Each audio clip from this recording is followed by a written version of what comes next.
اس کے چند اصول ہیں. پہلا اصول تو یہ ہے کہ جو آدمی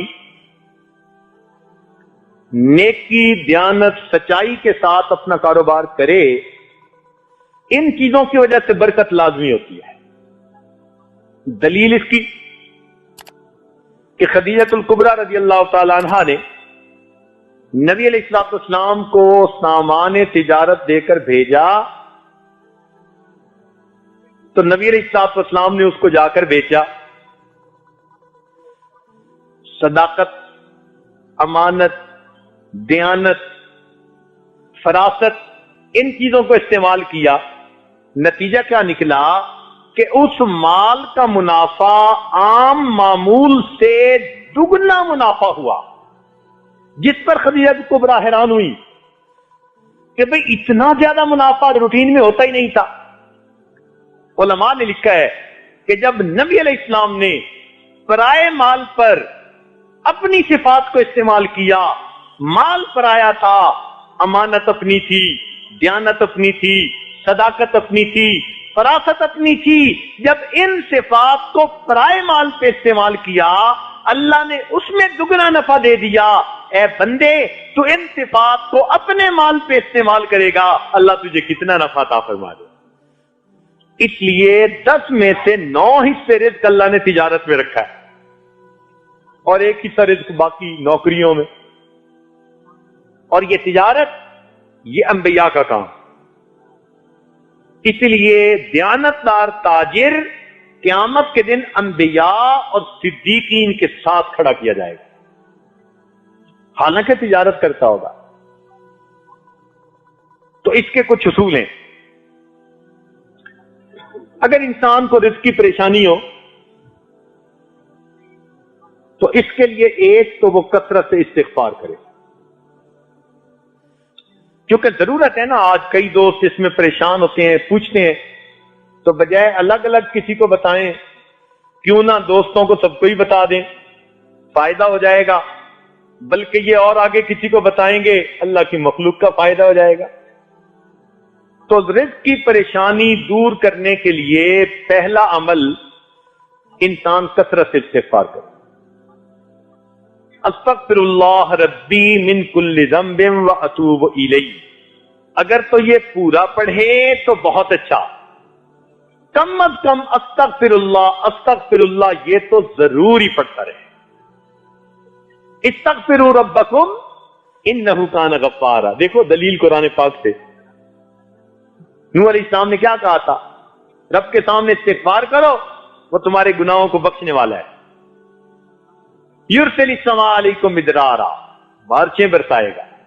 وَيُمْدِدْكُمْ بِأَمْوَالٍ، مال سے تمہاری مدد کرے گا.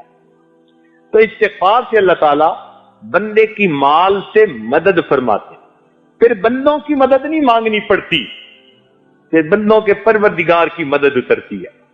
اور جب اللہ تعالیٰ کسی بندے کی مدد کرتے ہیں پھر اسی کشتی کو درمیان میں نہیں چھوڑتے، ہمیشہ کنارے لگا دیا کرتے. دوسری بات کہ جتنی حیثیت ہو اللہ تعالیٰ کے راستے میں صدقہ کرے. مثلا کچھ لوگ روزانہ صدقہ کرتے ہیں. یہ کہاں لکھا ہوا ہے کہ روزانہ آپ نے ہزاروں لاکھوں کے حساب سے صدقہ کرنا ہے؟ آپ اگر 1 روپیہ بھی صدقہ کریں گے روز کا تو صدقہ کرنے والوں میں شامل ہو جائیں گے. 5 بھی کریں گے تو صدقہ کرنے والوں میں شامل. تو مقدار کو مت دیکھیں، اپنی حیثیت کو دیکھیں. اس حیثیت کے حساب سے آپ اگر اللہ کے راستے میں کچھ نکالیں گے تو صدقہ سے اللہ تعالی رزق میں برکت عطا فرماتے ہیں. نبی علیہ الصلوۃ والسلام نے قسم اٹھا کر حدیث میں یہ بات فرمائی. اگر اللہ کے محبوب ویسے ہی بات کر دیتے تو صادق و امین کی یہ بات سچی تھی، مگر انہوں نے قسم کھا کر فرمایا کہ صدقہ کرنے سے آدمی کے رزق کے اندر کمی نہیں آتی، اللہ تعالیٰ برکت عطا فرما دے. تیسری بات، کمزوروں کے اوپر احسان کرنے سے. کوئی ہینڈی کیپڈ ہے، بیوہ ہے، یتیم ہے، مسکین ہے، چھپ کے اس کی مدد کرنا، پتہ ہی نہ چلے۔ صحابہ کرام کے اندر یہ بڑی صفت تھی کہ وہ ایسے کام کرتے تھے اور کسی کو پتہ بھی نہیں چلنے دیتے تھے۔ چنانچہ سیدنا عمر رضی اللہ عنہ ایک مرتبہ آئے اور انہوں نے آ کر دیکھا کہ حضرت ابوبکر صدیق رضی اللہ تعالیٰ عنہ نے اپنے کام والی جگہ پر ایک رجسٹر رکھا ہوا ہے اور اس پر لکھا ہے کہ فلاں بندہ معذور ہے، حاجت مند ہے، ضرورت مند ہے، اور اس کی خدمت کون کرے گا، آگے اس کا نام بھی لکھا ہوا ہے۔ سارا رجسٹر دیکھا تو وہ خانے پور دیکھے، ایک جگہ لکھا تھا کہ یہ بیوہ ہے، بوڑھی ہے، اس کے گھر میں جھاڑو دینا ہے اور پانی بھرنا ہے، مگر آگے اس کے خدمت کرنے والے خانے میں کوئی نام نہیں تھا۔ انہوں نے رجسٹر دیکھا، انہوں نے نیت کر لی، اچھا بھائی اس کی خدمت میں کر لوں گا۔ چنانچہ اگلے دن فجر کے بعد اس کے گھر پہنچے، دروازے پہ دستک دی، اماں میں آپ کی خدمت کے لیے آیا ہوں۔ انہوں نے کہا جی خدمت کرنے والا تو آیا تھا، وہ خدمت کر کے چلا گیا۔ اچھا چلو میں کل فجر سے پہلے آ جاؤں گا۔ اگلے دن عمر رضی اللہ تعالیٰ عنہ تہجد پڑھنے کے بعد فجر سے پہلے ہی اس کے دروازے پر پہنچے کہ میں اس کی خدمت کروں گا، جھاڑو دوں گا، اس کا پانی بھر دوں گا۔ دستک دی، بڑھیا نے کہا جی کہ وہ تو کوئی آیا تھا، پانی بھی بھر گیا، جھاڑو بھی دے گیا۔ اچھا، وہ بھی عمر بن خطاب سے کہنے لگے اچھا پھر میں دیکھتا ہوں۔ اگلے دن عشاء پڑھ کے وہ راستے میں ایک جگہ چھپ کے بیٹھ گئے، کہنے لگے اب دیکھتا ہوں کون جاتا ہے خدمت کرنے والا۔ آدھی رات، جب گہری رات تھی نا، اس وقت اچانک انہوں نے دیکھا کہ کوئی آہستہ آہستہ قدموں سے اس بڑھیا کے دروازے کی طرف جا رہا ہے۔ اللہ کھڑے ہو گئے، کہنے لگے من انتا، تو کون ہے؟ یہ پوچھا تو آگے جواب میں امیر المومنین سیدنا صدیق اکبر عنہ کی آواز آئی کہ میں ابو بکر ہوں۔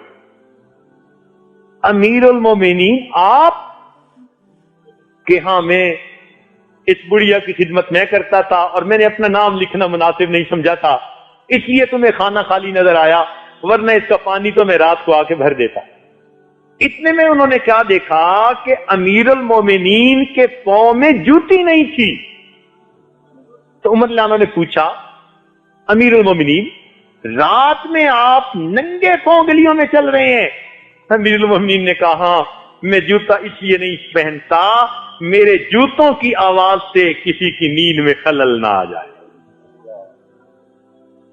میرے جوتوں کی آواز سے کسی کی نیند میں خلل نہ آئے، میں رات کو ننگے پاؤں چل کے اس بڑھیا کا پانی بھر دیتا ہوں، اس کے گھر میں جھاڑو دے دے۔ ایسا اللہ کی رضا کے لیے کام کرتے۔ تو ہم بھی اگر کسی پر احسان کریں تو یوں چھپ کے کریں۔ آج تو ہماری حالت یہ ہے نا کہ ہم دائیں ہاتھ سے گناہ کرتے ہیں، بائیں کو پتہ نہیں چلنے دیتے، ایسے چھپ کے گناہ کرتے ہیں۔ صحابہ کرام دائیں ہاتھ سے صدقہ کرتے تھے اور بائیں ہاتھ کو پتہ نہیں چلتا تھا۔